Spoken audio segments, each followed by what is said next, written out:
Olá, bem-vindos ao podcast Real Fever.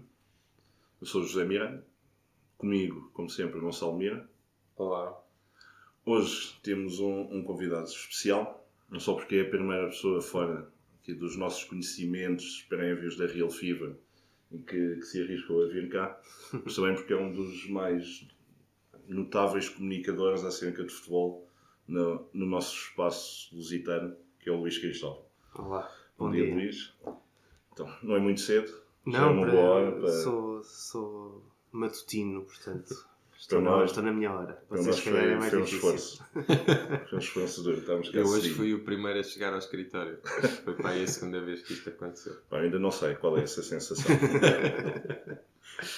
Luís, eu identifiquei-te como um comunicador porque tu estás em vários espaços. Estás no Twitter, tens um espaço teu, pessoal, o luiscristovão.com. Colaboras com a Goalpoint, por exemplo. Tens o Linha Lateral, é outro projeto em que estás. Eurosport, a comentar MLS. Podia continuar, Sim. Mas acho que... E então, como é que chegámos a este ponto? Onde é que tudo começou? Olha, tudo começou, e por acaso há não muito tempo eu escrevi sobre isso. Tudo começou no Mundial de 2010. Eu trabalhava numa livraria e meti férias para as primeiras 2 semanas do Mundial e para escrever sobre o Mundial. Já desde 2002 que eu escrevia em blogs, com outras temáticas, e naquele ano decidi começar a escrever sobre o Mundial. Foi uma experiência, sobretudo pessoal, mas que muito rapidamente teve algum eco. Ao fim logo desses 15 dias. O Pedro Rolo Duarte mencionou o meu blog sobre o Mundial, exatamente por essa característica de ser... Era um espaço onde se acompanhava o Mundial não com as notícias, mas mais com as impressões um bocadinho literárias sobre aquilo que estava a acontecer. Portanto, foi a minha primeira experiência a escrever sobre o jogo. Eu que sempre acompanhei futebol, sempre fui ao futebol. O meu pai foi jogador, foi treinador, foi diretor, portanto vivi sempre desde muito pequeno nesse meio. Sinceramente, sempre achei que era algo que, não vou dizer que não queria contaminar, mas que não fazia sentido. Eu não pertencia a esse mundo, certo? Sim. Estava mais na minha cena e não pertencia tanto à questão do futebol. E portanto sempre, não vou dizer evitei, mas sempre mantive essa distância do futebol fazer parte do meu tempo livre. Sim. Que muitas vezes acabava por ser maior do que o tempo que eu estava a fazer outra coisa. Mas não juntar as duas coisas. Portanto, 2010 é o ano em que as duas coisas se começaram a misturar, nessa altura do Mundial. Logo a seguir comecei a trabalhar para um site, na altura era o Relevado, que é um site da AIO, Sim. a escrever umas coisas sobre os jogos do Sporting. E pronto, desde então foi começando este caminho de ir experimentando fazer coisas nesta área, exatamente, conjugando coisas que eu sempre gostei de fazer, sempre tive alguma paixão pela questão da rádio, e portanto os podcasts vêm por aí. Sempre tive um gosto pela parte das estatísticas ligadas ao desporto, também porque joguei basquetebol e também tinha essa outra ligação. E comecei a conjugar todas essas coisas. Foi esse trabalho de junção de paixão, educação, curiosidade que me foi levando a trabalhar nesta área. E tu inseriste também num hiato que começava a existir na opinião sobre o desporto português, que é sobretudo o conteúdo escrito, bem escrito e extenso, com mais do que 2 parágrafos. Sim. Ou seja, uma coisa é dar uma notícia, outra coisa é fazer uma peça, dar uma opinião. Sei que colaboraste, por exemplo, no In Bed with Maradona. Sim. Que infelizmente terminou agora este mês. Que é... A mim era uma das coisas que eu acompanhava e que lia com alguma regularidade. E sites como o In Bed with Maradona, ou por exemplo, eu gostava muito do Run of Play, Sim. que era do Brian Phillips, que depois saiu e acabou na ESPN. E que nos mostraram uma realidade diferente de escrever acerca de desporto.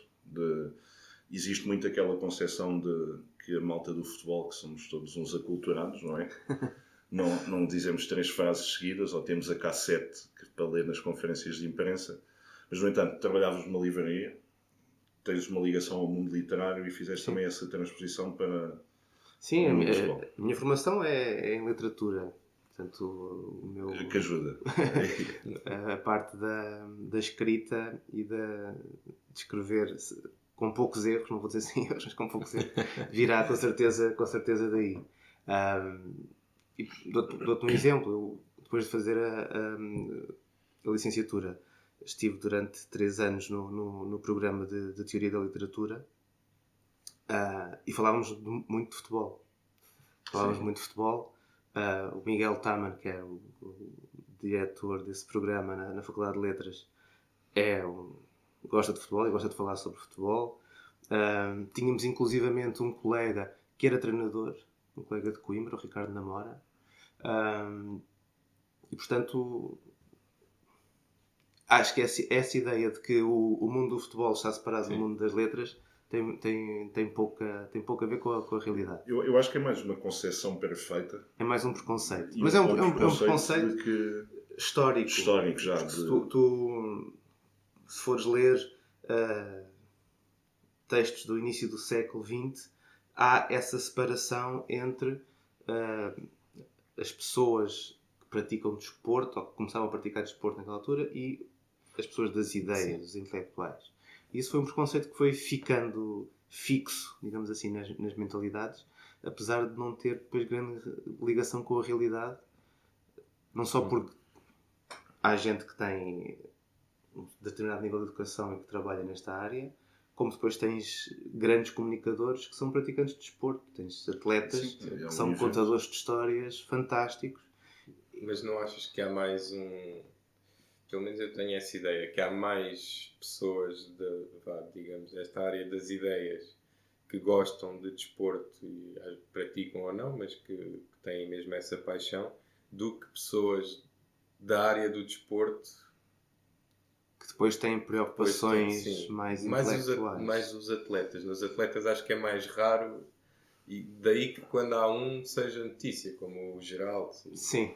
O Tarantini, por exemplo. Ou seja, eu acho que não é tão estranho as pessoas das ideias terem um interesse pelo desporto, mas é um bocadinho mais estranho as pessoas mais profissionais do desporto terem um interesse mais intelectual. Eu acho que é mais difícil afirmarem esse interesse. Pois. E torná-lo no público. Sim, por exemplo, o Guardiola era também conhecido enquanto jogador por ser um tipo que levava livros para os estágios. Um gajo que leva um livro para um estágio onde estão 23 homens... Não vai jogar às cartas. Não vai jogar às cartas. E assim está-se a auto-excluir do grupo. Portanto, é difícil assumires isso, não é? Sim. Isso é um primeiro ponto. Agora, não sei se será assim se haverá tanta essa distância, porque há muito trabalho escrito por gente do desporto, gente que se formou em educação física, gente que fala sobre filosofia do desporto, gente que escreve sobre o treino, que são trabalhos muito respeitáveis a nível intelectual, de gente que foi atleta, que é treinador ou que é professor nessa área. Agora, também é um meio que está relativamente encerrado em si próprio. Do qual sabes pouco. Sabes pouco. As facetas pessoais dos jogadores e tudo o resto não passam muito cá para fora. Não passam cá para fora, como também muitas vezes aquilo que é um conhecimento mais aprofundado sobre determinadas matérias, que um treinador tem que ter, que um próprio atleta que faça uma carreira de topo tem que ter, ele próprio, não é? Não pode ser uma criança a depender dos outros, não passam para aquilo que é depois o conhecimento público. Se calhar porque não interessa, por um lado não interessa passar, ou seja, no desporto tens muito aquela coisa do segredo, não é? Sim. E no futebol mais do que nas outras modalidades, que é, toda a gente acha que descobriu a última Coca-Cola do deserto e quer guardá-la o máximo tempo possível até a revelar. E isso é uma barreira. Depois, por outro lado, lá está, essa história do preconceito, nós nem nos damos ao trabalho de ir perceber, assim, quando uma equipa entra em campo, quando escolhem os 11, todo o trabalho que há durante a semana é um trabalho brutalmente científico. Sim, sim.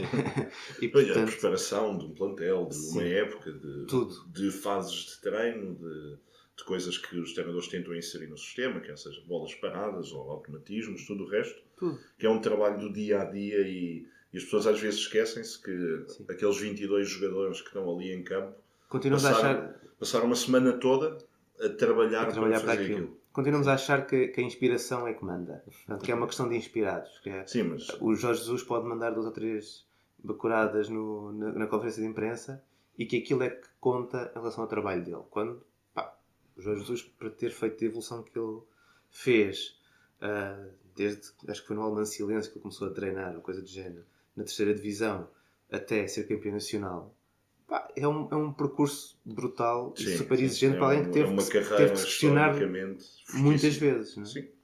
E não teve logo acesso a clubes de topo, fez uma carreira em vários clubes do meio da tabela. Sim. E sim, é um profissional que é sobretudo reconhecido entre os seus pelo seu trabalho e pela intensidade do trabalho e o detalhe do trabalho.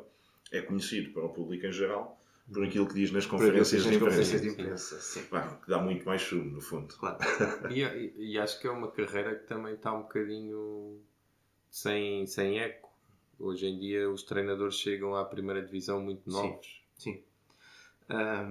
Por um lado continuas a dar muita preferência ao tipo que foi jogador, e se foi jogador com um determinado nível de visibilidade, se foi tipo internacional, exatamente, tem essa facilidade de entrar logo para uma mesmo muitos segunda deles liga, primeira liga, sem o nível de mesmo treinador. sem o nível de treinador que têm que tirar, e tu ainda hoje tens na Liga NOS tens o Petit, treinadores há não sei quantos anos sim, ainda não tem o curso, tens o Pepa, sim, que ainda são os adjuntos que vão que falar ainda vão falar, e agora tens o Sérgio Vieira, que já é um caso diferente. Acho que é uma questão de acreditações de um lado para o outro. Sim, não é? mas pronto, lá está. Também é um treinador que chega muito jovem a um nível muito alto. Eu acho que não é específico do futebol, mas nós temos muito uma cultura que valoriza a história das jovens promessas. E normalmente aquilo que as jovens promessas têm de bom é que ainda não tiveram tempo para falhar. Pois. E portanto nós vamos atrás de um tipo muito jovem porque ele ainda não teve tempo para perceber-se. Acho que no nosso caso também tem a ver com os custos. Um treinador novo, sem experiência e que se quer lançar, sai muito poderá mais estar barato, mais disponível sai muito mais barato um clube. E também há aquela questão das novas metodologias, tentar coisas novas, mas acho que sim, acho que passa mais pela questão das jovens promessas do que hoje em dia, das novas ideias. Sim, tu hoje em dia, com a quantidade de gente formada nas universidades, na área do desporto e na área do futebol, tu tens equipas técnicas ao nível do distrital com 2, 3 gajos licenciados. E tens equipas técnicas com 2, 3 gajos, só isso já é coisa. Agora serem todos licenciados. A trabalhar voluntariamente, a maior parte deles, não é? A perder dinheiro para trabalhar. E estamos a falar do futebol, nas outras modalidades vamos falar de outras modalidades. É até lá acima que isso acontece. Mas, portanto, tens gente licenciada a trabalhar e com possibilidade lá está, da mesma maneira que estão a trabalhar no distrital, tem formação para poder estar a trabalhar numa primeira liga. A diferença é que no distrital fazem 3 vezes por semana à noite, com malta que saiu dos trabalhos, e num clube grande ou num clube de primeira divisão podem fazê-lo todos os dias, fazer disso uma profissão. Agora, eu acho que isso dá muita perspectiva, e no caso do Jorge Jesus, acho que muitas das coisas que nós criticamos hoje em relação à postura do Jorge Jesus tem a ver com essa caminhada que ele faz. E o Jesus foi jogador profissional, mas começa como treinador na 3ª divisão nacional e passou pelas divisões todas até chegar à primeira. Sim, por todo o tipo de clubes, todas as geografias, clubes para não descer, clubes para voltar para a Europa. E isso dá-te uma experiência brutal e também te dá aquela sensação de que quando tu chegas ao Benfica, chegas porque mereceste. Sim, pois. Não te caiu do céu. Não te caiu do céu. Não, tu estavas há muitos anos à espera. 20 anos ou mais de trabalho para chegar ali. Portanto, é um chegar a um culminar de uma carreira diferente de tu teres essa oportunidade aos 32 ou 33 anos, depois de estares a treinar durante 2, 3 anos outras equipas, não é? Sim. Portanto, ou nunca teres treinado numa equipa sénior, em alguns casos. Sim. Há treinadores que chegaram... se estreiam na primeira divisão. Se estreiam na primeira divisão logo diretamente. Sim. Não há... Mas acho que, e no caso, passando para outros, acho que em Portugal não há tanto aquela cultura de... Há determinados tipos de treinadores adjuntos que eventualmente passam a treinadores principais. E em muitos desportos e em muitas realidades é isto que acontece. Existe uma progressão da carreira dentro do tipo de treinador que tu és. Sim. Eu vejo que muitas vezes no futebol isso não acontece. Tu és categorizado como tu és um treinador de guarda-redes, és um treinador de guarda-redes para sempre. Sim, por acaso é curioso, é mais difícil. É mais difícil esse tipo de transição. Ou seja, alguém como o Raul José, por exemplo, que está com o Jorge Jesus há uma eternidade. Noutras modalidades, uma situação semelhante, já alguém teria tentado ir buscar aquele treinador adjunto e pensado, se ele é o treinador adjunto do Jorge Jesus, eu de certeza que vou buscar muito do pensamento do Jorge Jesus. É possível que tenham tentado. Como tentaram com o Rui Faria, mais do que uma vez, no caso do adjunto do Zé Mourinho. E que eles tenham considerado que estavam num nível tão alto como técnica adjunto que já não estavam dispostos a ir para outra dimensão. É mais difícil no sentido em que tu, de facto... Lá está. Como é mais fácil tu estreares-te como treinador principal, não tens tanto essa tendência a passar por adjunto. Creio que tens muito poucos casos de ex-jogadores que foram internacionais e que foram ser adjuntos no início da sua carreira de treinadores, ou seja, tiveram logo a oportunidade para serem treinadores principais. Também não sei se está completamente provado que tu passares por adjunto te fará de ti o melhor treinador ou não. Não tenho a certeza se isso está aprovado. Acho que faz algum sentido. Faz sentido que tu passes por diversas experiências, sim. Por exemplo, eu acho que faz muito sentido que tu tenhas experiências a nível da formação, porque te obriga a colocar-te em causa na forma como tu transmites a informação. Sim. E isso, por exemplo, muito especial, é um problema específico de treinadores que foram profissionais a um nível muito alto, que demoram muito tempo, e alguns deles quase chegam até nunca conseguir resolver isso. Demoram muito tempo a perceber que aquilo que para eles era fácil fazer enquanto jogadores não é fácil fazer para os outros que não são internacionais. Não, e muitas das vezes transmitir como é que se deve fazer. Porque a percepção que um ex-jogador tem, sobretudo o gestor, há muitas coisas que saem com naturalidade, que não há como explicar determinados pensamentos e ações que é uma atividade que tu, enquanto jogador, não tens muito tempo para pensar. Sim. A tua reflexão é sempre fora do momento do jogo, não é? Porque o que tu és ali levado é sempre uma questão da velocidade de pensamento. Transpor isso para a questão do treinador, que está a ver as coisas acontecer e tem que refletir no momento, e que tem mais informação que tem muito mais informação que todos os outros, não é fácil. E passar de um lado para o outro, há alguns casos que são claramente existem essas dificuldades. Voltando a ti, muitas das coisas que tu fazes não são imediatas, ou seja, os textos tu podes revê-los, tudo o resto. Sim. O Twitter, pronto, é uma coisa mais imediata, mas uma pessoa pensa sempre duas vezes, sobretudo agora na era do politicamente correto, antes que saia ali qualquer coisa meio de lado e que possa ofender demasiadas pessoas. Mas, no entanto, comentar um jogo ao vivo é uma coisa completamente diferente. Que é. Sim. Não há possibilidades para falhas, para voltar atrás, para emendar. Como é que fazes a tua preparação? Fazes alguma?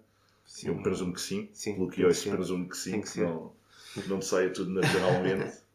Olha, as minhas primeiras experiências a comentar jogos ao vivo foi em basquete. E fazia tudo. Na física de Torres, fazia as transmissões na net dos jogos e eu narrava e comentava e fazia Fazias o play-by-play, o color commentary, tudo naquela transmissão. E foi uma grande experiência. Já porque no basquete as coisas acontecem todas muito mais depressa e portanto tu quando começas no basquete adquires um ritmo que depois chegas ao futebol e é uma maravilha, não é? O futebol dá para descansar enquanto o jogo está a decorrer. A minha preparação para os jogos inclui ver muitos jogos, tentar sempre ver o máximo de jogos possível das equipas que estou a comentar, acompanhar diariamente a competição que estou a fazer, ir atrás das notícias todas, ter o máximo de informação sobre as coisas. Foi sobretudo a MLS? Sim. Como é que caracterizas o campeonato norte-americano? Eles que se jogam sobretudo esportes com a mão, vê-los ali andar a correr atrás de uma bola com os pés. A história do futebol nos Estados Unidos, começando do início,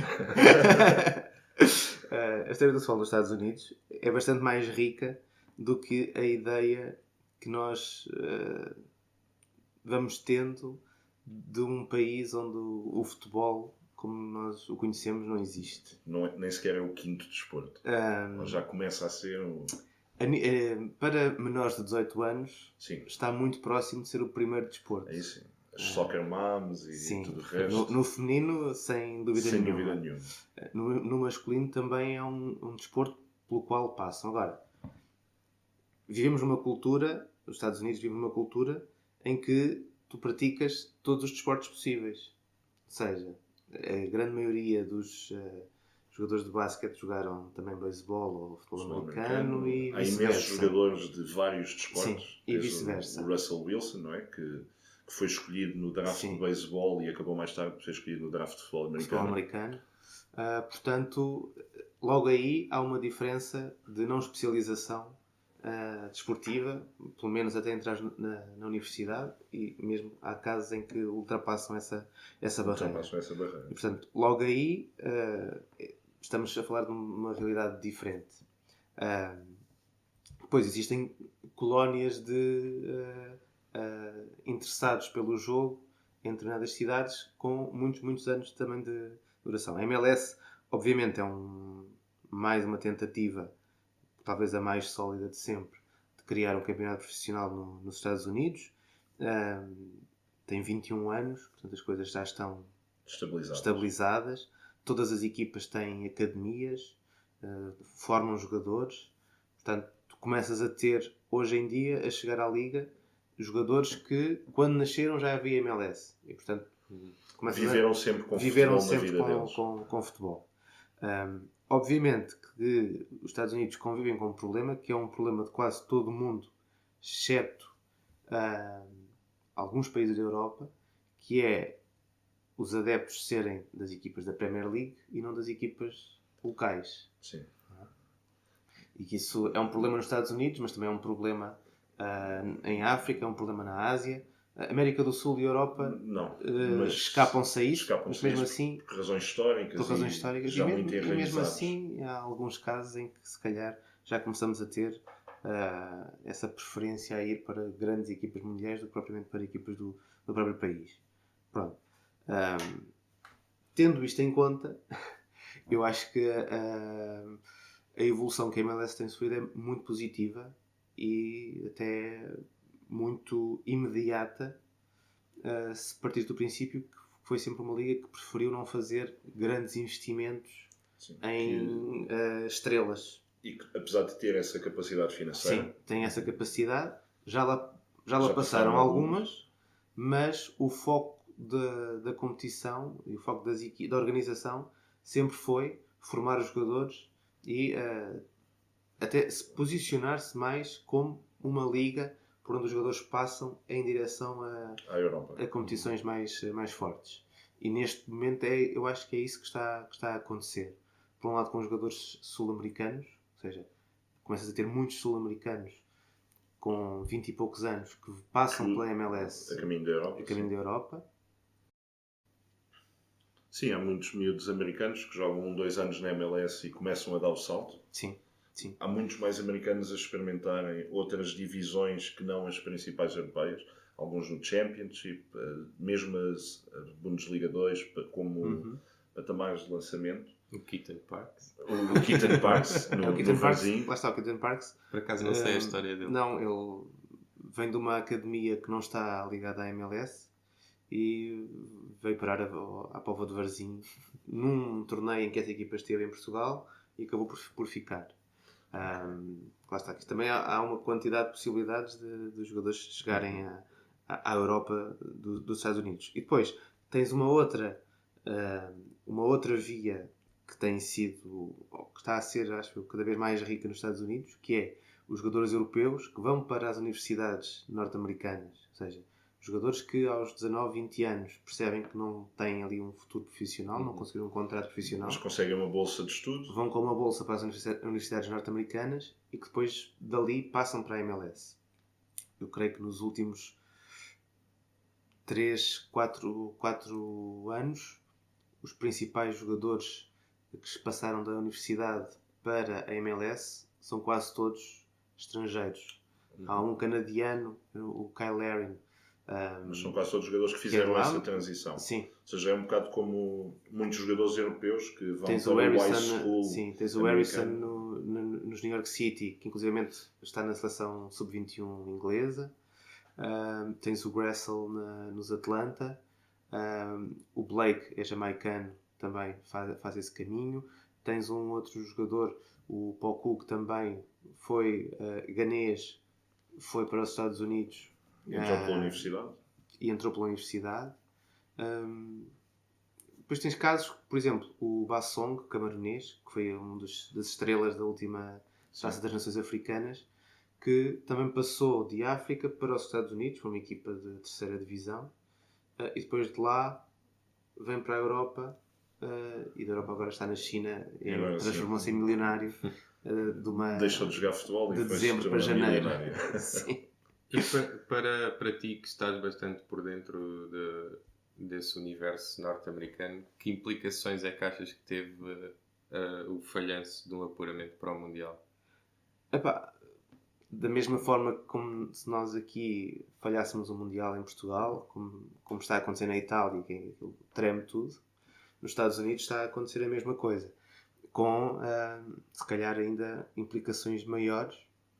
Eleições na Federação? Sim, porque implicações maiores porque eles, na fase de qualificação deles, eles estão a um nível em que nunca se colocariam em causa, né? Nesta altura, nunca se colocariam em causa em termos de apuramento para o Mundial. Obviamente, a primeira implicação é não haver a recandidatura do anterior, ou do que ainda é presidente da Federação, portanto, neste momento estão num processo eleitoral. Vai mudar o treinador, e eu acho que vai mudar o treinador também mudando um bocadinho a abertura que vão dar a esse treinador em termos de enquadramento de todo o futebol dos Estados Unidos. Porque o Jürgen Klinsmann... É isso que eu ia dizer. O Klinsmann já fez uma... Pois, mas... Ou tentou. Eu sou um grande crítico do Jürgen Klinsmann nos Estados Unidos. Okay. E há muitos críticos do Klinsmann nos Estados Unidos. Quem não acompanha o futebol dos Estados Unidos tão de perto, olha para o Klinsmann como alguém que levou para os Estados Unidos o modelo alemão e conseguiu alguns resultados interessantes a nível das grandes competições internacionais, e que deu ali assim uma maior competitividade ao futebol daquele país. A realidade, para quem acompanha de mais de perto, é que ele montou sempre isso em conflito com os próprios Estados Unidos. Era um selecionador que tinha conflitos com a Liga MLS, tinha conflitos com o sistema universitário. Muitos dos jogadores que ele lançou foram recrutados na Europa. Exatamente. E são descendentes de americanos. O Julian Green, o Fabian Johnson, por exemplo, são alguns exemplos. Muitos alemães. Muitos alemães da região que ele conhece, por causa dos militares americanos na Alemanha. Há muitos assim. Isso criou uma separação entre as realidades do que era a seleção nacional e a estrutura do futebol nos Estados Unidos. E isso só podia correr mal. Mais tarde ou mais cedo tinha que correr mal. E tanto foi. Começa com o Klinsmann esta qualificação terrível. Depois, por outro lado, o crescimento do futebol nos Estados Unidos leva a que toda aquela região cresça também. Tu, hoje em dia, tu vais ter os centro-americanos, Panamá, Honduras no Mundial, Costa Rica, todos eles têm jogadores na MLS, todos eles têm jogadores nas universidades, todos eles têm jogadores nas academias. Está tudo a beneficiar com a MLS, toda a gente menos está os Estados Unidos. Não, os Estados Unidos também estão a nível da seleção. Acho que o principal retrocesso com a saída do Klinsmann é a nível da gestão da equipa sénior, da gestão do jogo e da competitividade dessa equipa. Até o próprio Klinsmann, ao contrário daquilo que seria de esperar, o próprio Klinsmann deu sempre muita preferência a um estilo de jogo mais físico. Ou seja, os jogadores que ele convocava para a seleção, os jogadores que ele ia buscar à Alemanha, sempre deu muito... Eu via os Estados Unidos como aquele futebol da futebol Alemanha direto, dos anos 80, 90. Sim. Não o futebol daAlemanha, agora com esta reinvenção da Federação Alemã e do modelo desportivo alemão. Mas aquele futebol antigo dos alemães, do Lothar Matthaus e do Panzer na frente. É um bocadinho contraditório com o futebol que tu vês nos Estados Unidos nas equipas de formação, em que tens muitos latinos.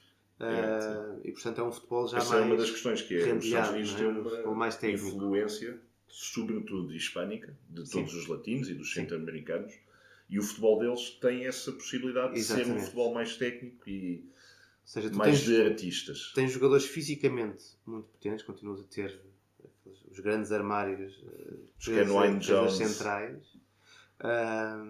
Kenwayne Jones, lá está o Pinheiro, esse até é da Trindade e Tobago, mas é um exemplo do tipo de jogador que nasce naquela região. Mas depois tens muitos jogadores já muito técnicos, que claramente vão ter que aparecer na seleção e mudar um bocadinho essa face do futebol dos Estados Unidos. Acho que uma das coisas que falta nos Estados Unidos neste caso tem a ver com a fuga do talento físico. Ou seja, os melhores atletas a nível físico nos Estados Unidos escoam para outras modalidades. Nomeadamente para o basquete e para o futebol americano. Porque é onde eles vão ganhar os big bucks, como eles dizem, não é? Sim. A NBA e a NFL, a nível de carreiras, é aquilo que leva muita gente para as universidades. São os dois maiores desportos universitários. E acho que nós cá, todos os nossos, ou grande parte dos nossos talentos físicos estão no futebol. Estão no futebol, sim. E depois eles têm as modalidades individuais que são muito fortes também. Portanto, os programas olímpicos alimentam bastante também que as pessoas se mantenham em modalidades que cá foram perdendo expressão e que muitas vezes até perdem atletas, natação, atletismo, ténis, perdem atletas para o futebol porque os miúdos aos 14 anos querem ir jogar futebol, não é? E ali tens realmente apoios para continuarem nessas modalidades. Depois, há um outro aspecto que para mim seria essencial que os Estados Unidos repensassem, que é toda a estrutura do futebol da América do Norte está pensada para que os jogos se disputem nos Estados Unidos. A Gold Cup joga-se sempre nos Estados Unidos. Todas as provas tendem a jogar ali. E as equipas da MLS têm sempre muitas dificuldades, seja nas Champions da CONCACAF, seja depois na seleção, nos jogos de apuramento, a ir jogar à Costa Rica, a ir jogar às Honduras, a ir jogar ao Panamá, porque vão para estádios onde a realidade é completamente diferente. O jogo em que eles falham o apuramento contra a Trindade e Tobago, em que eles só precisavam de um empate, eles jogaram num lago, aquilo era uma piscina quase, coisa que nos Estados Unidos não acontece se tu jogares assim. Se estiver assim não se joga. E portanto falta aí assim essa diversidade de adaptação a um meio é muito controlado nos Estados Unidos e estão pouco expostos a coisas diferentes. E eu acho que eles nesta qualificação também pagaram um bocadinho o preço disso. Não, porque cá mesmo os nossos jogadores da formação dos clubes grandes já tiveram que jogar em campos desses. Ao longo da sua formação, a partir dos 10, 11 anos, de certeza que apanharam um ou outro lado, campos encharcados, relvas más, campos todos despedaçados, digamos assim. Mas sim, os americanos é sempre um ambiente controlado. Mesmo ao nível das outras modalidades fortes lá, eles têm todas as condições desde o início e o desporto tem uma estrutura diferente. O desporto é feito nas escolas e não nos clubes. Os clubes são onde os desportistas de elite chegam quando são mais velhos, depois de passarem por todo o percurso escolar. O futebol vai um bocado em contraciclo contra isso. O futebol quer lançar talentos o mais depressa possível. A maioria dos miúdos, se aos 18 anos tiver capacidade para jogar numa equipa de séniores, na Europa vai jogar para uma equipa de séniores. Não se esperam 2, 3 anos que ele amadureça fisicamente e mentalmente numa universidade para depois o tornar um profissional. E isso também vai um pouco contra a mentalidade que eles têm relativamente ao desporto. No entanto, eles trazem outras coisas boas e é outro dos pontos que nós queremos tocar contigo, que é, eles começaram por ser um dos grandes motores da força dos analytics que estão agora no desporto. E vamos fazer aqui uma viragem completamente à esquerda na conversa, que os analytics vieram do baseball, do moneyball, do Bill James e do Billy Beane depois ter rompido o pesadelo que eram os Red Sox, não é? Que o Moneyball também tem essa curiosidade que levou uma equipa que há 90 anos, quase 90 anos, que não ganhava, com uma nova postura a ganhar. E os americanos fomentaram muito desse crescimento dos analytics. E estão a fomentá-lo também agora a nível do futebol. Como é que vês esta discrepância entre nós deste lado temos mais conhecimento de futebol, eles têm mais conhecimento de analytics, e onde é que isto se junta no meio para conseguirmos analisar bem o futebol ao nível dos números? Bem, felizmente existe a Inglaterra. Eu pensei que nunca na vida iria dizer esta frase. Mas é na Inglaterra que se está a conjugar, ou que se está a conjugar, não é de agora. Se juntar a tempestade perfeita. 20 anos que se está a conjugar essa tempestade perfeita de trazer a realidade dos analytics para um país que vive o futebol de uma forma intensa e muitas vezes até à beira do irracional. Apesar de, por exemplo, a Inglaterra, o próprio estilo de jogo direto da Inglaterra vem de uma experiência de analytics do Charles Rapp, se não me engano, que nos anos 50 estuda a melhor forma de chegar ao golo e chega à conclusão que jogadas... Com base em pressupostos errados, exatamente, não era? Jogadas com 2-3 toques criavam oportunidades de golo. Portanto, o futebol inglês está muito influenciado por uma recolha esse de dados pensamento. feita há 70 anos, exatamente, com base em poucos eventos na altura. Sim.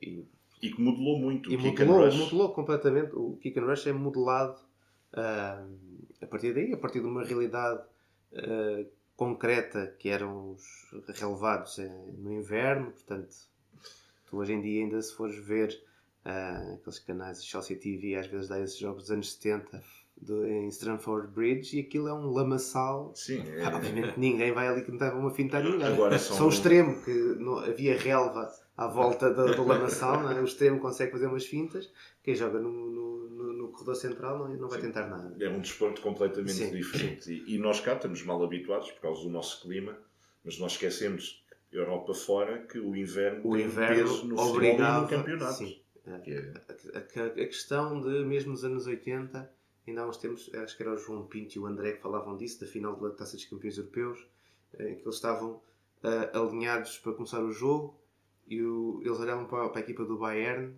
e os gajos tinham todos umas pernas musculares. Obviamente, eles jogavam em campos muito mais pesados, fisicamente tinham que ser outro tipo de jogador. Mas em relação ao Analytics, eu acho que no futebol nós estamos agora a passar uma fase na Europa que se passou nos Estados Unidos há 20 anos atrás, que é começar a ter os primeiros exemplos visíveis de que o Analytics está a influenciar o desporto por dentro e as decisões, mas por fora as pessoas continuam a achar que ninguém está a trabalhar com esses dados. Tivemos um bom exemplo na Sky Sports ainda agora, de um comentador que decidiu rasgar por completo uma estatística específica, que é o expected goals, e que no caso para os analytics é bom, porque boa publicidade ou má publicidade é sempre publicidade, e começa a surgir. Acho que obrigar as pessoas a falarem sobre isso é fundamental. Agora, para mim, mais importante nesta fase é perceber se as equipas estão a trabalhar com analytics ou não. Eu já há algum tempo que digo que não tenho dúvidas nenhumas que nas grandes equipas de topo no futebol europeu se trabalha profundamente com analytics, porque os dados existem. O exemplo do City, que há 3 anos atrás disponibilizou um conjunto de dados enorme para a comunidade e disse à comunidade: olha, façam coisas bonitas com isto.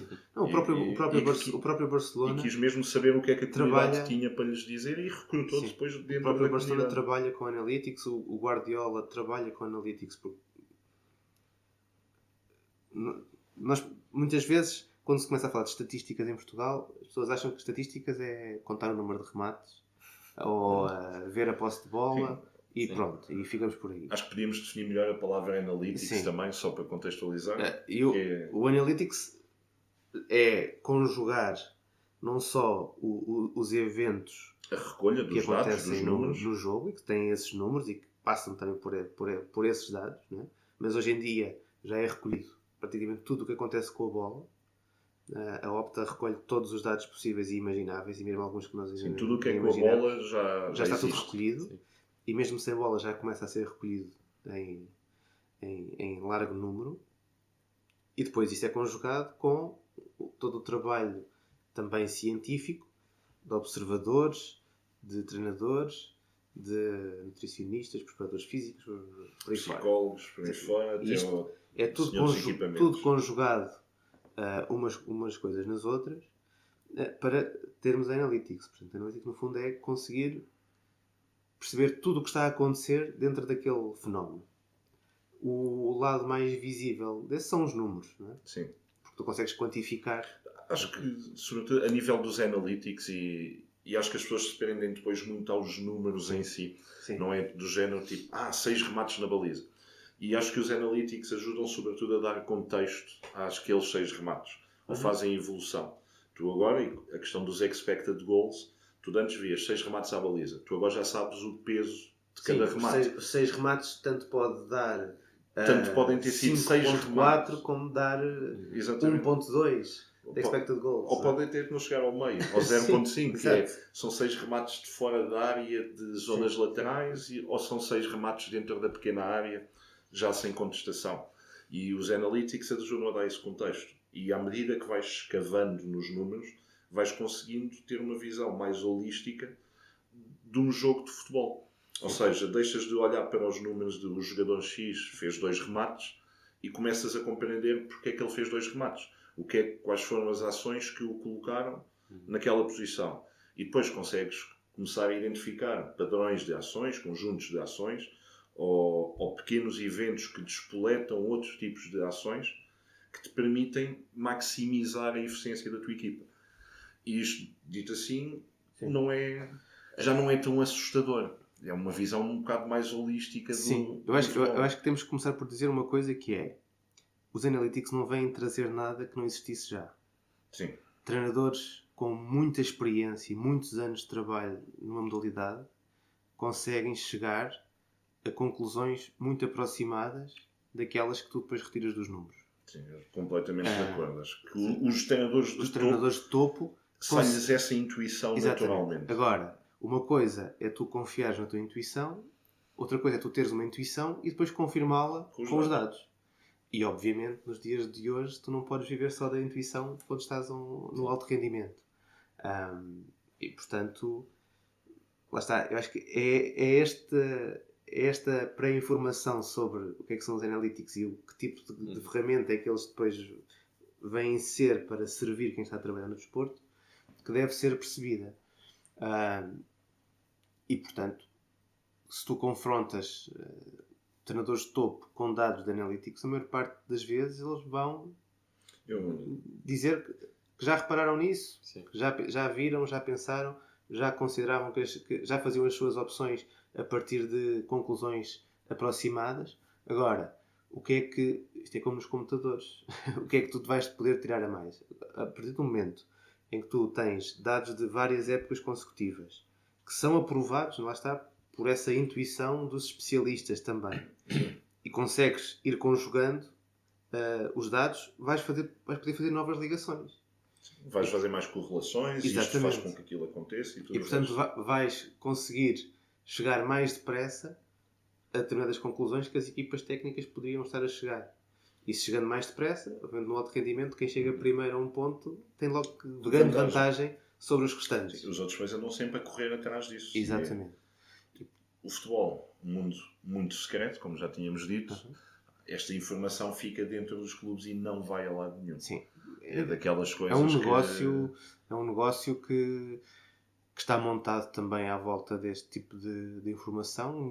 No futebol, por ser muito competitivo, talvez seja a modalidade mais competitiva que tem estruturas mais competitivas, mais concorrenciais no seu topo. Em tudo. Em tudo. Sim. A recolha dos dados acaba por sofrer com isso. Sofre um bocado disso. Eu acho que está muito desenvolvida em alguns locais. A Premier League neste momento está muito acima de todos os outros, mas já está a conseguir também exportar esse conhecimento e essa recolha para outras A La Liga competições. começou agora também Exatamente. a aproveitar muito desse conhecimento. Mas não é público. Sim. Não é público. E isso faz a diferença depois na forma como tu tens que trabalhar a informação que tens em relação às competições e como as transmites. Hoje em dia nos Estados Unidos começa a haver também algumas pessoas que acham que pelas transformações que o jogo sofreu devido a esta capacidade do Analytics de maximizar a eficiência, o jogo mudou e, portanto, ficam algo críticos da intervenção do Analytics em relação ao jogo. O basquetebol, por exemplo, Sim. é um desporto que é mudou que radicalmente. O jogo mudou sempre. Mas é isso que eu queria dizer. Ou seja, o basquetebol neste momento está num ponto em que já esteve no passado. Sim. Porque já houve uma equipa em que as equipas... E depois as tendências têm sempre a ver com a equipa dominante.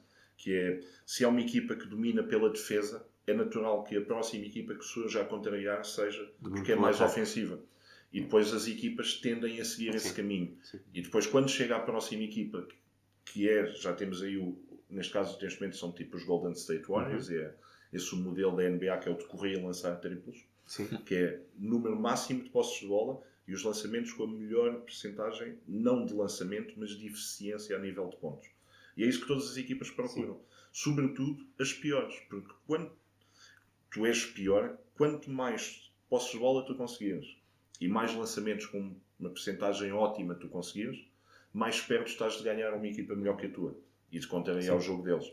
Claro, a próxima corrente do basquetebol para os próximos 10 anos presumo que sejam novos tipos de defesas que vão restringir este tipo de pensamento. A grande diferença do futebol para as outras modalidades, quase todas, eu não acompanho de perto todas, mas daquilo que eu posso ver, a grande diferença para o futebol é que, enquanto nas outras modalidades as grandes tendências do momento são rapidamente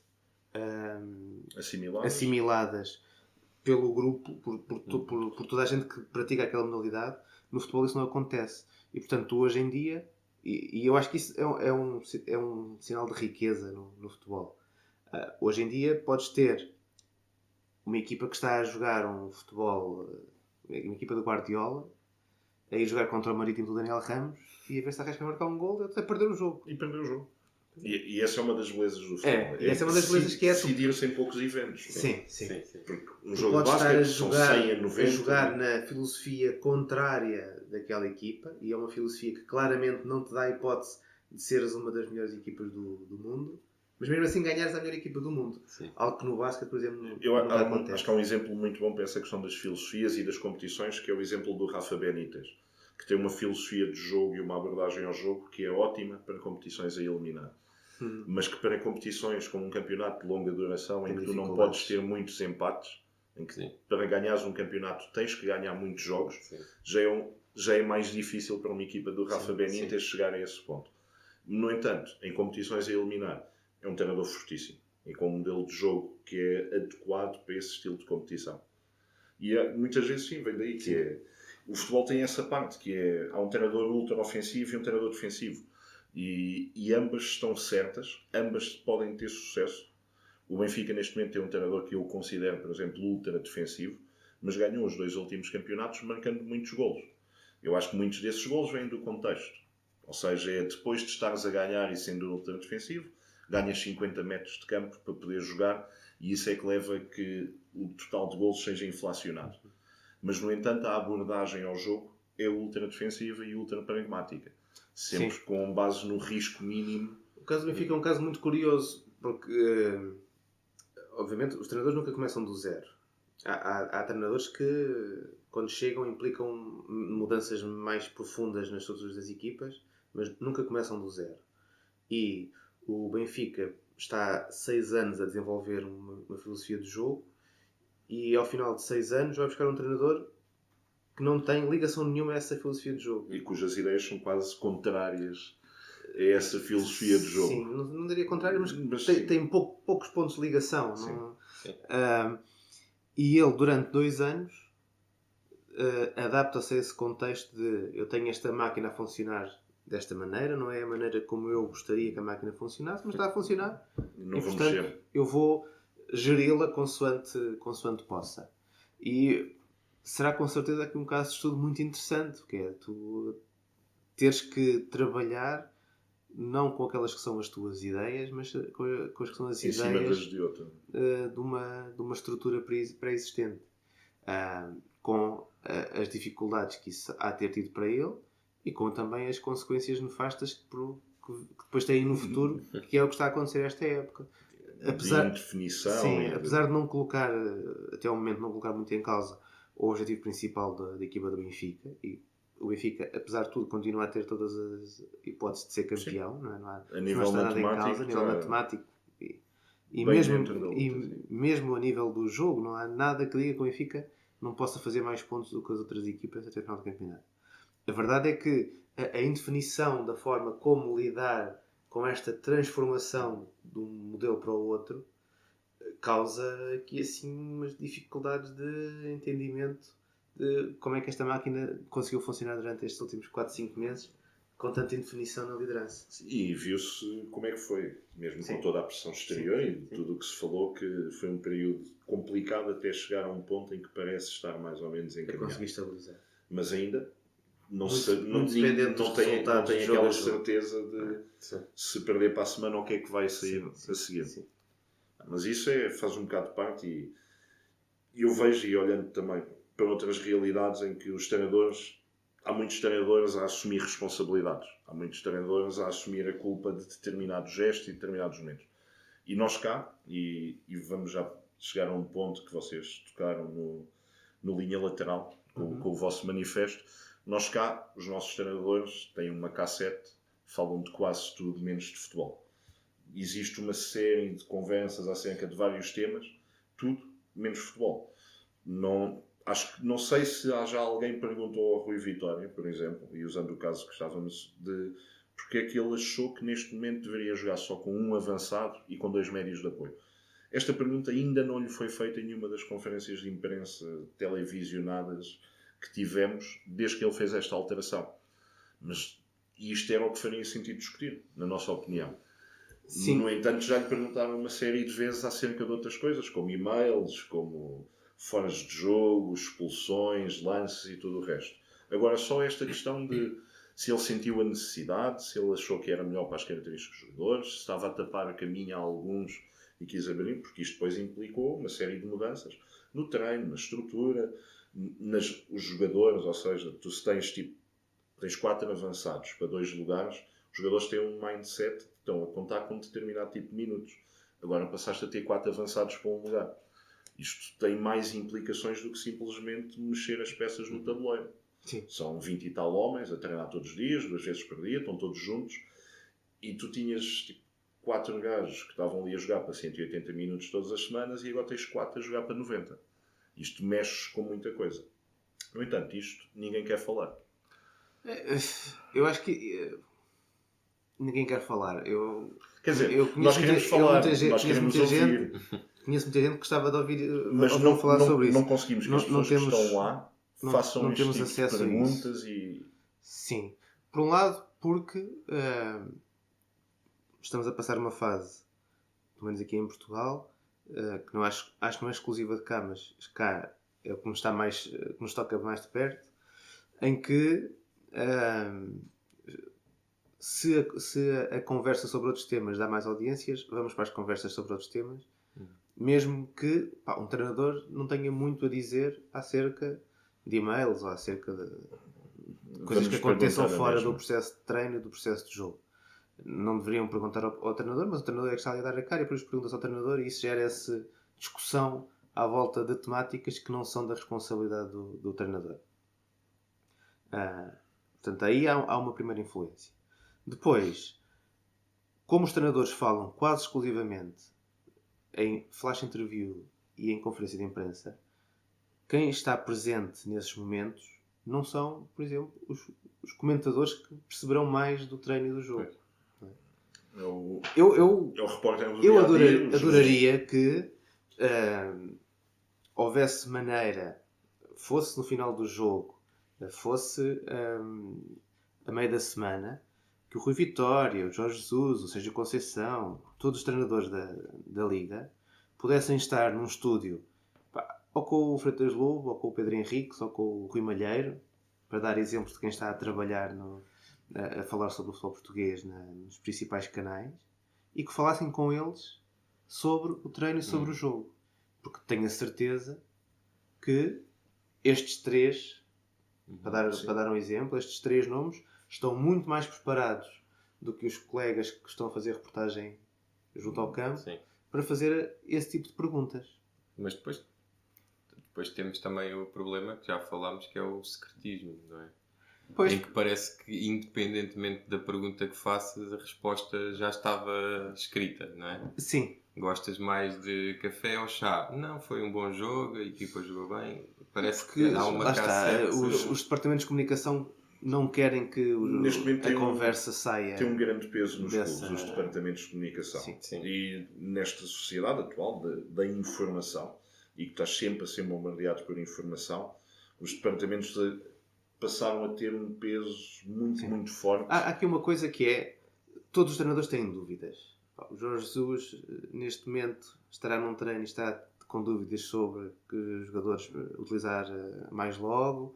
O Sérgio Conceição está com dúvidas sobre que jogador é que vai deixar no banco e que o jogador vai recuperar para jogar amanhã. Todos os treinadores têm dúvidas. Agora, para a opinião pública, a dúvida é muito mal vista. E, portanto... Sinal de incerteza e de segurança. E, portanto, o Departamento de Comunicação quer evitar que a dúvida seja exposta. Para que a dúvida não seja exposta, tu só podes falar de coisas mundanas, não podes aprofundar temas. É não tudo podes... muito superficial. Exatamente. Felizmente, há aqui e ali, há, por exemplo, um encontro de futebol no Ismael, na Maia, em que eu já tive a oportunidade de estar uma vez, em que vi treinadores e comentadores no mesmo painel a falar sobre futebol abertamente. E é uma experiência completamente diferente. E eram treinadores que estavam em equipas ou que tinham estado em equipas há até pouco tempo e que falaram abertamente da sua experiência. E acho que preferiste muito mais do que um médico, um advogado, um sociólogo. Eu queria aquilo. Os seus três clubes. Eu quero aquilo todos os dias. Metam treinadores a falar com outros treinadores a falar com os comentadores que estudam mais o jogo e conhecem melhor o que são processos de jogo e processos de treino, e coloquem isso disponível para nós termos. Uma das coisas que me estragou foi quando a Sport TV teve a transmissão da Premier League TV, não é? E que nós fomos expostos a todo aquele conteúdo em inglês e que teve que acabar porque os ingleses levavam boxes da Mel para a Inglaterra, que lhes saía mais barato que a Sky. E então isso teve que acabar. Mas sim, a partir daí eu fiquei estragado para sempre. Depois a Sport TV tirou aquilo, mas já não há como desver o que já te digo. Ok, pode-se falar de futebol assim? É isto que eu quero, por favor. Tragam isto para o meu dia-a-dia. Eu tive uma experiência, lá está, essa estragar para sempre é interessante. Eu, entre 91 e 94, por aí, tinha daquelas boxes antigas com uma antena parabólica para ver a Sky Sports. Deste cartão. E já nessa altura a Sky Sports tinha muitos programas com os treinadores a falar, e tinha um programa que era o Boot Room com o Andy Gray, que era um ex-jogador. Que se calhar, se eu hoje em dia for ver aquilo, vou achar que aquilo é um programa muito sobre a conversa do futebol, do Kick and Rush, mas que ele tinha em cima da mesa tipo um pano de subútil com umas fichas, e levava lá jogadores e treinadores e estavam ali no estúdio a falar sobre aquilo. E lá está. Se nós temos acesso àquilo, se podemos ter acesso àquilo, para que ir à procura de outra coisa? Sim. E a questão de mas as massas preferem, eu para mim não. As massas normalmente preferem o que tu lhes dás. E se tu lhes des tempo suficiente, acho que eles vão acabar por preferir isso. Se tu mudares o rumo da comunicação para essa valorização das opções do treinador, da compreensão do que os treinadores fazem, do que os jogadores fazem, do que o jogo é, obviamente as pessoas vão ter mais interesse por saber isso do que propriamente estar preocupados qual é o reforço que vem, se vem... E eu acho que isso é alimentado. Acho que é um trabalho de longo prazo e acho que isso se alimenta nas pessoas, ao invés daquilo que fazemos atualmente. Sim. Tu tens imenso conteúdo sobre futebol na televisão, por exemplo, e na maioria dos órgãos sociais, mas depois é um conteúdo que não é sobre futebol. Sim. Não é sobre jogadores, não é sobre as ações dos jogadores e o que aconteceu no jogo, não é sobre treinadores, é tudo além disso. É por isso que as pessoas, se eu digo que trabalho na área do futebol, que gosto muito de futebol, acham estranho porque pensam que o futebol é essa conversa dos programas de segunda-feira à noite. Felizmente, eu acho que continuo a conseguir ter a experiência de encontrar gente que gosta de falar do jogo e estar disponível para falar sobre o jogo. E eu acho que pode ser uma coisa de nicho neste momento, mas cada vez mais encontras gente que que tem experiências de muitos anos a ver futebol, que lê muita coisa, que tem, hoje em dia é mais fácil o acesso às revistas e aos sites e tudo isso. Portanto, tem acesso a outras formas de fazer e de falar sobre o jogo e que estão disponíveis e que estão com vontade de fazer também por cá. E eu continuo a achar que trabalhar no futebol é uma experiência positiva.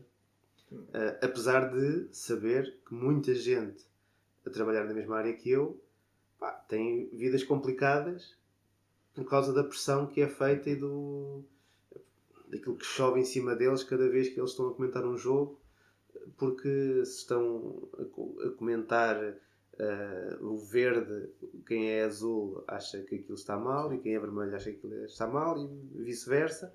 E para mim o futebol nunca foi bem isso, portanto. Sim, eu costumo dizer a muita gente, não é? Eu apoio um clube, mas eu gosto muito mais de futebol do que gosto desse clube. Se esse clube deixar um dia de existir, eu vou continuar a ver futebol. Sim. E portanto, para mim, o futebol está num patamar acima de qualquer noção clubística ou de apoio clubístico.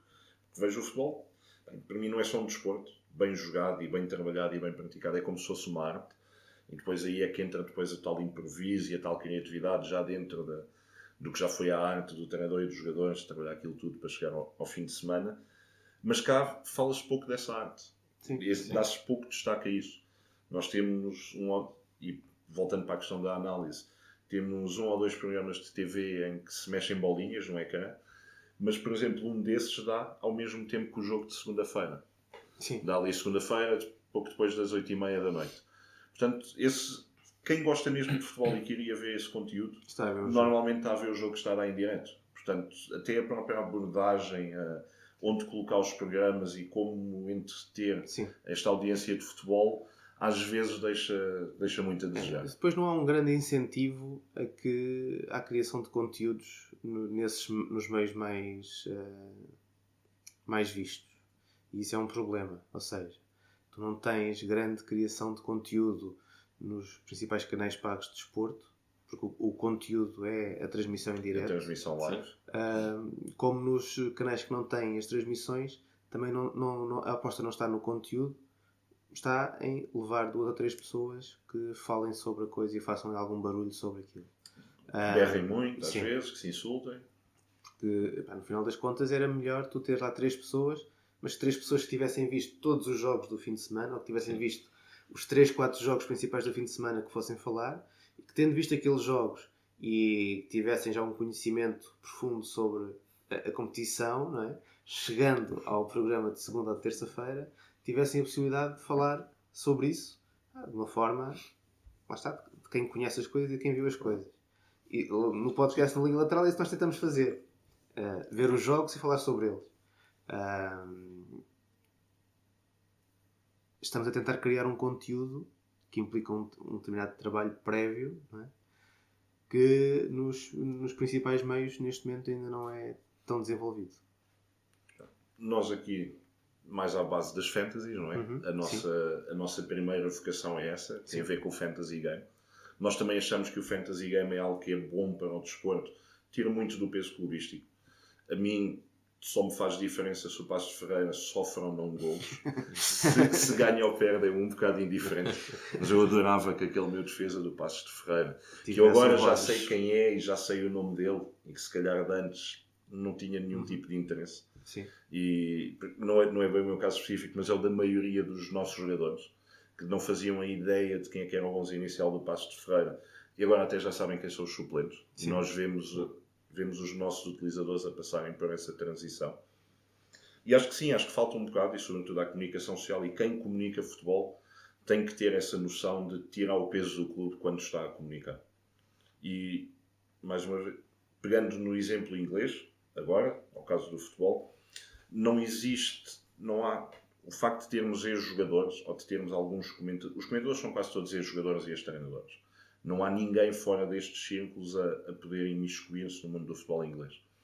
Mas a noção de que eles são de um clube e que vão apoiar esse clube está sempre presente.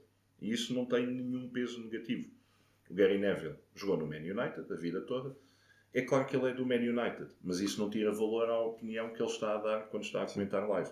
Jamie Carragher no Liverpool, por exemplo, por aí fora. Mas cá não. Cá nós olhamos muito, tipo, se este é de outra cor, aquilo que ele vai dizer está automaticamente errado. Já não é só não ter valor, está errado. Logo à partida. Está errado ou é falso. Ou... E entramos muito nestes contextos. Mesmo que tu não saibas a cor, tu estás à procura de... Se ele não confirma o teu pensamento, é porque ele é de outra cor e, portanto, não interessa. E fazemos logo estes saltos de raciocínio e depois bloqueamos esta informação. E acho que, neste caso, as ligas de fantasia e muitas das comunicações de quem gosta de futebol isto decide escrever sobre futebol online ou comunicar através de um podcast e tudo o resto, acaba por tirar esse peso. Sim. E vê-se que são comentários que são muito mais, não ia dizer com bom senso, mas que são muito mais comedidos nos assuntos que tocam e que falam realmente acerca do que é o futebol.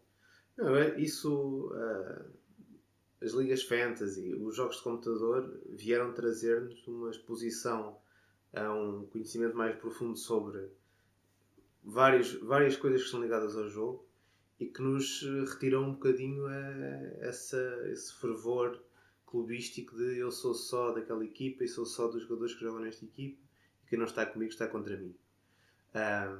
E obviamente nós temos hoje em dia já gerações que cresceram com esses jogos de computadores e cresceram com as ligas fantasy e portanto começam também a ter outro tipo de interesse, já não caem na esparrela, não é? Estás a falar de um Sporting Boa Vista e os jogadores de Boa Vista não interessam porque ninguém os conhece.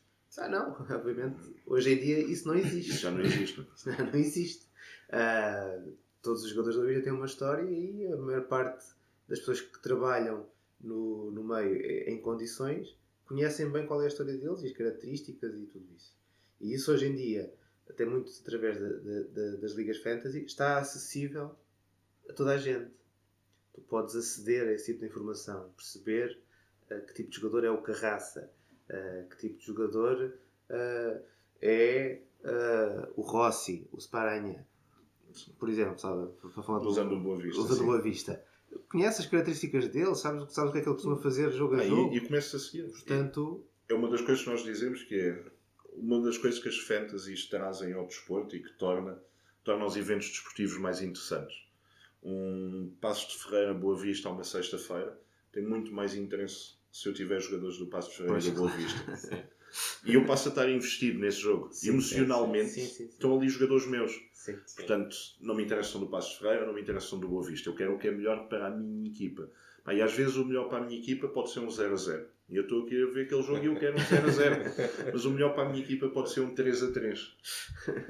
E se jogar então uma liga de draft, em que estou a jogar contra uma equipa específica de um adversário, aí até já interessam jogos em que não estão jogadores meus. Já interessam jogos em que estão os dele só para estar ali a fazer o cu da velha azarenta para cima dos jogadores deles e esse tipo de coisas. E nós achamos que é por isso que a fantasy traz uma visão um bocado diferente. É um misto da visão utópica de olhar para todo o desporto como um todo, com analytics e olhar para números e testares a tua percepção de um desporto. Porque no fundo é isto, não precisas ver estatística nenhuma para ter sucesso. Basta teres experiência, teres visto, acompanhares e tudo o resto. Se quiseres, mas também podes não ver nenhum jogo e olhar só para a estatística e também podes ter sucesso. E acho que misturam um pouco estes dois mundos. Não tenho muitos anos a jogar fantasy. É algo que é muito bom para acalmar o clubismo das pessoas. Eu, por exemplo, ainda este fim de semana, eu, benfiquista que sou, vibrei muito mais com o jogo do Porto do que com o jogo do Benfica. E com os golos do Marega. Aliás, no jogo não, precisamente o oposto. No jogo do Benfica, celebrei as assistências do Grimaldo e depois os golos já não. E fiquei completamente lixado com o golo do Tondela, não é? E depois custou 4 pontinhos. Sim. E 4 não, eu tinha no draft tinha Varela, Grimaldo, Jardel e Lisandro. Já foste apanhando restos. Apostei tudo naquela clean sheet. E depois, mas ainda podia ganhar no draft, numa das ligas, que eu tenho várias, ainda podia ganhar com o jogo do Porto, em que o meu adversário tinha José Sá, Alex Telles e Marega, e eu tinha Felipe, que agora é banco, Corona, banco, e Aboubakar. E o Aboubakar não fez nada. Não, fez 1 ponto. Então levou um amarelo. E eu estava a torcer por golos do Aboubakar, assistências do Corona. Houve a época do Ederson no Benfica. O Benfica teve uma sequência de jogos em que levava sempre um golo aos 90 minutos. Sim. E eu muitas das vezes estava no estádio. Só à espera. E na minha liga de draft eu normalmente não gosto de ficar com defesas do Benfica. Gosto do oposto, de não ter ninguém do Benfica, porque não quero que corra mal dos dois lados. E normalmente aquele gol que o Benfica sofria sempre no fim era sempre bom para mim. E eu não tinha o mínimo problema com isso. Só não festejava mesmo, porque no meio dos sócios ainda alguém levava a mal. Mas é isso, acho que a fantasy é uma arma contra o fanatismo e contra a clubite. Sim, sem dúvida alguma. Até porque tu, se quiseres só escolher os jogadores do teu clube, nas nossas ligas clássicas não podes, por causa das regras, e nas ligas de draft vais ter grandes dificuldades em conseguir fazê-lo. Portanto, vais ter obrigatoriamente... A não ser que sejas do Feirense. Vais ter... Não, mesmo os do Feirense, porque o ET e o Tiago Silva de certeza que vão sair nas 5 primeiras rondas do draft. A não ser que tu escolhas logo na primeira e segunda. Sim. Mas depois aí quem está atrás de ti no draft já viu, este gajo é do Feirense. Mas se quiser escolher o Jansoni, se calhar vou ter que escolher já, agora. Porque senão ele vai picá-lo mais cedo do que eu estava à espera. E traz uma abordagem diferente ao desporto, em que tu continuas a gostar do teu clube e tudo o resto, mas consegues ver o desporto de outra forma. Ajuda muito. Por falar em ver o desporto de outra forma e em eventos quase tão importantes como uma liga de draft, este fim de semana, e para fecharmos, que isto já vai longo, se calhar já vamos ter que cortar isto em 2 partes, mas acho que podíamos ficar aqui o resto do dia a falar, que íamos ter sempre assunto de conversa. Este fim de semana temos o El Clássico, o jogo de futebol mais famoso do mundo, atualmente, que envolve os 2 melhores jogadores da última década, não é? Fez agora 10 anos desde que o Kaká ganhou a bola de ouro e foi o último. A última bola de ouro que não pertence à dupla. Ao Messi e ao Ronaldo. Opiniões para este clássico? Estávamos a dizer há bocado, não é? Sim, eu este ano já me queimei com opiniões sobre o Real Madrid e Barcelona. Depois da Supertaça no podcast Linha Lateral, fiz os largos elogios ao Real Madrid e pus o Barcelona demasiado cedo, obviamente, fora da corrida. Já devia saber que isso não se faz, mas pronto. E desde que gravámos esse episódio, o Barcelona não perdeu no campeonato. O Real Madrid está a fazer a época que está a fazer com dificuldades, que não é estranho. Ou seja, o Real Madrid tem feito quase todas as épocas temporadas com muitas dificuldades nesta primeira metade do ano. Este ano está uma diferença já muito respeitável e obviamente se perder no sábado já vai ser difícil como está. Se perder vai ser quase impossível, mas pronto, não me vou queimar outra vez com essas histórias. Real Madrid, eu serei suspeito porque eu gosto muito do Zidane enquanto treinador. Eu estou a gostar muito do trabalho dele no Real. Sim. Sobretudo a gestão dos egos. Está toda a gente satisfeita. E olhando para as estatísticas do ano passado, que foi ninguém jogou mais do que X jogos e ninguém jogou menos do que X. Sim. Foi tudo muito distribuído entre todos os jogadores. A equipa esteve sempre em forma. Ele depois chegou àquela altura em que começou a rodar mais os suplentes no campeonato, que já estava mais ou menos orientado, e a usar os principais na Champions e depois culminou com a vitória na Champions. E viu-se que era uma equipa em que todos se sentiam úteis, estavam todos motivados. E é muito difícil gerir numa equipa com estas super estrelas todos aqueles egos. É uma gestão quase perfeita para uma equipa que tem na Liga dos Campeões sempre o seu principal objetivo. Para um adepto do Real Madrid é mais importante ganhar a Liga dos Campeões do que ganhar o Campeonato Nacional. E nós temos um aqui no escritório. Ficar um ano ou 2 sem ganhar a La Liga não é assim tão grave se continuares a ganhar a Liga dos Campeões. E portanto o Zidane adapta-se perfeitamente a essa ideia e faz a gestão do plantel, correndo sempre riscos nesta primeira metade da temporada, mas depois recuperando os ganhos recolhe os créditos, não é? Quando chega à fase decisiva da Liga dos Campeões. Eu acho que ele semeia agora e dá todas estas oportunidades. E ainda no outro dia jogou o Valerro, que é dos que tem menos minutos. O Nacho não, já é um jogador que entra em qualquer sítio, não é? O Lucas Vázquez, já se sabe que ele faz o plugin do Lucas Vázquez no jogo que lhe apetecer, quer seja de início, quer seja do banco, tudo o resto.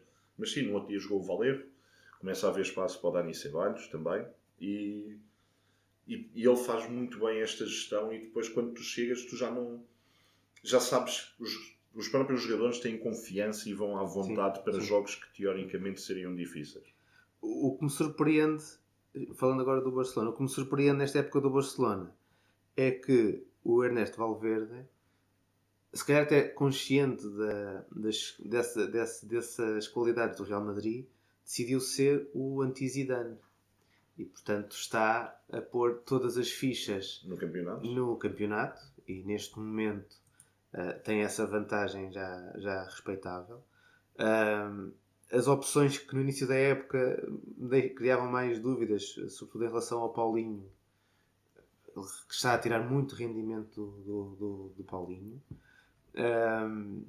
Eu pessoalmente acho que era um jogador que o Barcelona há muito tempo que não tinha, que era um médio que fosse realmente um box-to-box. Alguém que corresse aqueles 80 metros o jogo todo e que gostasse de entrar na área para marcar golos. E o Barcelona há algum tempo que não tinha... Dá um plano B ao Barcelona, que foi algo, por exemplo, o Guardiola insiste em não ter e que contaminou um bocadinho os modelos de jogo do Barcelona pós-Guardiola. E o Valverde aí, até se calhar com a segurança de quem foi jogador do Barcelona numa época anterior ao Cruyff, não é? Porque isto é uma coisa curiosa, que é, nós hoje em dia olhamos para o Barcelona como o Barcelona do Cruyff e do Pep Guardiola, mas havia Barcelona antes disso, e o Barcelona antes disso era muito diferente. Era uma equipa com uma mentalidade sempre foi uma diferente. Equipa de castada, não é? De garra e de virilidade. A história dos defesas centrais do Barcelona de anos 80 e anos 70. O Puyol é o último dessa gênese. O último batia em tudo o que mexia. Exato. Portanto, há aqui um conflito de tradições no Barcelona. E o Valverde, se calhar, por ter sido jogador nessa época anterior ao Dream Team do Cruyff, sim, ele não tem problemas em meter o Aleixo Vidal no meio campo. Exatamente. Não tem o mínimo problema em fazer substituições defensivas. E isso dá uma dimensão mais rica ao Barcelona numa fase em que os seus melhores jogadores já não são tão decisivos. Acho que este Barcelona é mais equipa. É, exatamente. Sim. A parte do Messi, vai sempre continuar a ser o Messi, não é? Mas neste momento o plantel do Barcelona já não é tão rico quanto era há 5, 6 anos atrás. Mas continua a dar, em termos de rendimento, continua a dar a mesma resposta, exatamente por isso, porque hoje em dia já se podem ter 2 planos para encarar o jogo. Acho que aquilo que o Valverde trouxe é mais a vertente estratégica. O facto de ter um plano B. O Barcelona neste momento tem fases preparadas para todos os momentos do jogo, para diferentes contextos, a perder, a ganhar, empatados, perto do fim, no início do jogo. E algo que antes não tinha. Antes tinha um modelo, e está aqui o modelo e vamos jogar assim. Porque o modelo é que nos faz ganhar, independentemente do contexto em que estejamos. E com o Valverde não, há uma abordagem mais de pragmatismo, e aquilo, o Barcelona já recua muitas vezes as linhas para poder jogar com espaço. E no entanto continua a ter momentos, como teve contra o Depor, de tiki-taka. Começa com o Iniesta e com o Messi a trocarem a bola entre os dois. Os outros depois entram dentro de uma cabine telefónica, não é? Fizeram ali uma boa triangulação e com muitos toques de calcanhar e tudo o resto. Mas depois a equipa desdobra-se, consegue. Já não é o tiki-taka do antigamente, até porque o tiki-taka provavelmente não teria feito um contra-ataque em que só tivessem 2 jogadores na altura final. Sim. Teriam lá mais, porque teria passado por outros momentos de jogo naquela construção. Mas eu acho que torna o Barcelona, sobretudo a nível europeu, uma equipa muito mais perigosa e que os clubes de topo, que se habituaram a ter um Barcelona que jogava de uma determinada forma e que sabiam com o que contar, que este ano vão ter muito mais dificuldades em ganhar ao Barcelona. Sim. E torna o Barcelona, o facto de ter o Messi já o torna sempre um candidato a ganhar todos os jogos em que entra. Mas agora, com o Valverde e com este pragmatismo, acho que deu um passo em frente. Até porque o futebol moderno passa muito pelo contexto. Se estás a ganhar, se estás a perder, qual é que é o resultado. Quem marca o primeiro gol é, para equipas equilibradas, um fator determinante. Sobretudo se tiveres a forma de depois explorar esse contexto. E isso o Valverde trouxe de certeza. Em relação ao jogo, eu acho que este El Clássico vem na pior altura possível para o Real Madrid. Sendo um clube que dá tanta importância aos títulos internacionais. Acabadinho de chegar. E que deu tanta atenção a esta presença no Mundial de Clubes, quando, na realidade, tu vês que os próprios jogadores não estavam para isso. Mas se lesses a marca durante a semana passada, todas as notícias, quando há notícias sobre o Mundial de Clubes, parecia que aquilo era a prova mais importante do mundo. Não é? Sim. E não sei se não se terá perdido aqui assim alguma coisa nesta semana passada no Mundial de Clubes, antes de jogar o El Clássico. Seja pelas viagens e por esse cansaço acumulado de... Mas mais pelos jogadores estarem expostos com um determinado tipo de pressão a jogos que eles não dão não valorizam tanto. Vamos ver se isso teve algum peso ou não. Tenho a certeza que o Barcelona vem preparadíssimo para ganhar os 3 pontos em Madrid. Vai depender muito depois daquilo que são as estratégias próprias para o jogo de um e do outro treinador. Eu acho que o Zidane vai entrar de uma forma mais expectante no jogo. Sim, e isso pode ser mau para ele. Que acho que é típico dele. E já o vimos no passado, o ano passado a perder em Barcelona, ter um elemento ofensivo, para meter mais um jogador de meio campo defensivo, porque viu que estava ali o balanço da equipa. E acabou por ir buscar o jogo de volta. É uma coisa que eu também lhe reconheço, é esse mérito de perceber o que está a acontecer em campo. Acho que ele tem uma leitura de jogos espetacular para os vários momentos. Ele também é um dos melhores do mundo e jogava numa posição fulcral para determinar esse tipo de momentos. Ele sempre foi um pensador do jogo. Mais do que ser um jogador que dominava a bola com qualquer parte do corpo e que tocava a bola com todas as partes, sempre com sentido, para mim era um pensador do jogo e que pensava 2 passos à frente. E ele agora, como treinador, mexe muito bem nisso. Mas sim, concordo contigo, que ele vai entrar mais expectante e acho que isso vai ser negativo para o Real. Porque acho que, sobretudo pela forma das equipas e pela intensidade dos últimos jogos, que o Barcelona vai colocar-se à frente e que o Real, depois de tentar ir buscar o resultado, mesmo em casa, vai ter grandes dificuldades. Pode muito bem acontecer isso. Acho que já não estamos numa fase em que estes jogos são jogos entre Ronaldo e Messi. Claramente nesta fase já é jogos entre Real Madrid e Barcelona, entre Zidane e Valverde. E, portanto, isso ao mesmo tempo eu acho que para mim cria mais interesse em relação ao jogo do que propriamente estar à espera que ele seja decidido por um dos craques. Apesar de, sobretudo com o Messi, pode sempre cair para lá do Barcelona porque ele tira uma da cartola e faz o gol. A qualquer momento ele pega na bola no meio campo, finta 3 e assiste para o Soares encostar.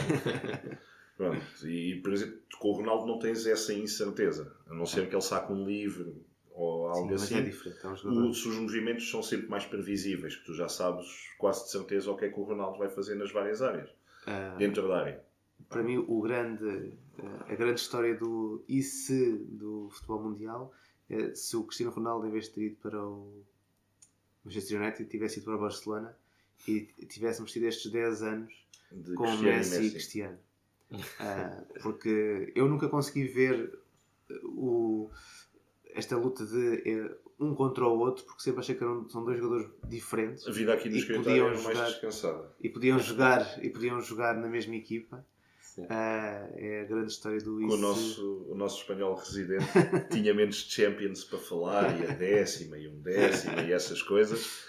se o Cristiano e o Messi tivessem ficado os dois no Barcelona, ele andava muito mais calmo aqui no escritório. Mas sim, acho que eles tiveram muita sorte em terem-se um ao outro. Passando para o plano dos dois, nunca teriam atingido este tipo de patamares se não tivessem um para puxar pelo outro. Motivação do eu vejo como o Messi, vejo sempre o Messi como o Federer, vejo sempre o Ronaldo como o Nadal, que é o talento versus o trabalho. Sim. Porque para mim é isso. E vejo como eles se puxaram um ao outro até atingirem um patamar. Aquela época dos 60 e dos 56 golos foi uma época de um ridículo. Não, o que me parece é que nós, no nosso tempo de vida, nunca mais vamos ter acesso a este tipo de coisas. Nunca mais vamos ter uma década tão dominada por dois jogadores. Mas eu acho que esta rivalidade, e a NBA também prosperou com a rivalidade entre o Magic e o Bird, e depois surgiu o Jordan. E o Jordan nunca teve um rival direto. Nunca tiveste um rival à altura ou que puxasses por ele. E isso, entre outras coisas, levou a um declínio da NBA quase durante uma década a nível do talento. Porque a questão depois era o Be Like Mike. Que todos queriam ser como Michael Jordan. Mas isso é um indivíduo com características físicas e psicológicas muito especiais para chegar àquele ponto. Isso acabou por estragar um pouco o basquete e tirou muito do jogo de equipa que o Magic e o Bird trouxeram. Mas, no entanto, tanto o Magic e o Bird, eles elevaram-se a patamares sempre que jogavam um contra o outro. E eu vejo muito disso no Cristiano e no Messi, na forma como eles elevaram sempre o nível deles. E o Cristiano, que sobretudo é o da vontade e do trabalho, que quando viu o pequenito a ganhar todas, o baixinho a ganhar todas aquelas bolas de ouro, o Cristiano disse, não sei se o dia tem horas suficientes, mas eu vou trabalhá-las todas. Eu vou trabalhá-las todas. Dormir numa câmara hiperbárica. Esse tipo de sacrifícios, não é? Só alguns é que estão dispostos a fazê-lo. Ninguém chega à sua casa e pensa, eu vou dormir no meu colchão. Tipo, não. Eu vou dormir na câmara hiperbárica, que é para amanhã estar um bocadinho mais forte. E amanhã um bocadinho... É preciso outro tipo de dedicação. Eles trouxeram isso ao de cima um no outro. E acabaram, calhando no Barcelona e no Real Madrid, acaba por ser o contexto perfeito para esta década para de que a futebol. rivalidade fosse ainda mais alimentada e num campeonato em que aquelas duas equipas dominam tanto que criaram as condições ideais para que haja esta dualidade entre os dois jogadores. As diferenças entre eles também, tudo. O Ronaldo, que tem uma personalidade pública que está sempre presente, o Messi que nunca está presente, que parece que a única coisa que sabe fazer mesmo é jogar futebol. Tu, Ronaldo, sabes que ele tem outros interesses na vida para além do futebol. Tu, do Messi, não sabes nada. Sim. Ele só aparece em campo para aqueles 90 minutos, faz a coisinha dele e vai-se embora. Podiam muito bem ter sido inventados por um criador de séries dos Estados Unidos, não é? Que as duas figuras polarizadas, exatamente, que vão lutar pelo domínio uma contra a outra. Sim. Bom, acho que 1h30, 45 minutos falámos de cada parte. Falámos um bocado no início. Acho que deixamos a literatura, fazemos isto, voltamos a fazer isto. Fazemos um próximo podcast sobre literatura. O Luís chegou e vem aqui com... Não, isto é a literatura com o yearbook da Opta. Vem aqui com uma espécie de lista telefónica de estatísticas para os entreteiros, mas depois falamos sobre literatura no mais a sério, para espalharmos aí. Trazemos o Geraldo também. Convidamos o Francisco para vir também falar sobre os livros que anda a ler. Sim. Exatamente. Luís, antes de te ires embora, nós já te seguimos, não é? Sabemos onde é que te apanhamos. Onde é que as pessoas te conseguem apanhar neste momento? Podem ouvir-me no podcast da Linha Lateral. Também assim mais regular, tenho um artigo semanal na Goalpoint, sempre partindo de alguns dados de análise estatística, falando mais sobre a Liga Portuguesa, mas também com alguns textos internacional. Estou no Eurosport a falar da MLS e comentar os jogos. Agora terminou a época, voltaremos em março. Depois de uma forma mais diária no Twitter, Luís_Cristóvão, onde me podem seguir. Sou relativamente ativo na rede social, costumo responder a quem não me insulta. A minha conta é pública, portanto estão à vontade. Às vezes a quem te insulta ou não? E às vezes também a quem me insulta. Às vezes também é preciso. Às vezes também é preciso, mas sou relativamente controlado nesse... Sou um emocional racional. E portanto, olha, numa dessas portas podem sempre bater e estou à espera desses contactos para falar mais sobre o jogo. Bem, connosco podes sempre contar para isto. Obrigado pela tua presença. Obrigado pelo convite. Obrigado, Luís. Por hoje é tudo então. Esta semana há muito futebol por aí, nenhum português, ou pouco português. Liga Mais Futebol, como viram pelo comunicado, a jornada 16 só começa no dia 3 de janeiro, já de 2018.